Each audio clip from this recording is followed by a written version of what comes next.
আসসালামু আলাইকুম। তৃতীয় রমজানের তপ্ত দুপুর, চারদিকে রোদের তীব্রতা আর পেটে ক্ষুধার জ্বালা। মধ্যবিত্ত যুবক আরিফ যখন পকেটে মাত্র কয়েকটি টাকা নিয়ে রাস্তার মোড়ে দাঁড়িয়ে ভাবছিল আজ ইফতারের বাজার কিভাবে হবে, ঠিক তখনই তার পায়ের কাছে পড়ে থাকতে দেখল একটি কালো রঙের মোটা মানিব্যাগ। ভেতরে কয়েক বান্ডিল টাকা আর দামি দামি কার্ড। কেউ নেই আশেপাশে, দেখারও কেউ নেই। আরিফ কি পারত না এই টাকা দিয়ে তার পরিবারের অভাব দূর করতে, নাকি তার ঈমান তাকে অন্য কোনো পথ দেখাবে? সততা আর আমানতদারিতার এক অবিশ্বাস্য পরীক্ষার গল্প নিয়ে আজ আমরা হাজির হয়েছি সুন্নিয়তের আলো চ্যানেলে। চলুন শুনি তৃতীয় রমজানের সেই হৃদয়স্পর্শী কাহিনী। অফিসের কাজে হন্যে হয়ে ঘুরছিল আরিফ। এমনিতেই সামান্য বেতনের চাকরি, তার ওপর রমজান মাসের বাড়তি খরচ। মানিব্যাগটি হাতে নিতেই আরিফের ভেতর এক তীব্র লড়াই শুরু হল।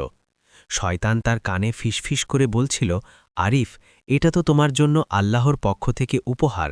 এই টাকা দিয়ে বাবা মায়ের জন্য ভালো ইফতার কেন, নতুন কাপড় কেন?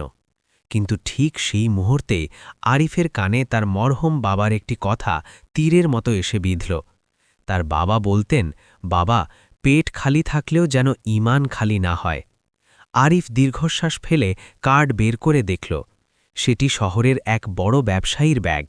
ঠিকানা খুঁজে আরিফ যখন সেই আলিশান বাড়ির সামনে পৌঁছল, দারোয়ান তাকে তুচ্ছ তাচ্ছিল্য করে থামিয়ে দিল। কিন্তু আরিফ নাছোড়বন্দা। অবশেষে মালিকের সাথে দেখা হল। ব্যাগটি ফেরত দিতেই ব্যবসায়ী অবাক হয়ে তাকিয়ে রইলেন।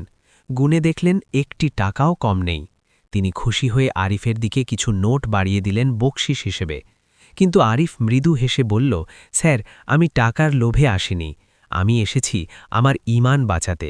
রোজা রেখে অন্যের হক পকেটে নিয়ে আমি আল্লাহর সামনে দাঁড়াতে পারব না। আরিফ যখন ফিরে আসছিল, ঠিক তখনই বাড়ির ভেতর থেকে এক বৃদ্ধার কণ্ঠ শোনা গেল। তিনি ব্যবসায়ী সাহেবের মা। তিনি আরিফকে ডেকে বললেন, বাবা, একটু দাঁড়াও। তোমার চোখে আমি এমন এক নূর দেখছি যা আজকাল খুব কম মানুষের মাঝে থাকে। তিনি তার ছেলেকে বললেন, আজ এই যুবক আমাদের ইফতারের মেহমান হবে।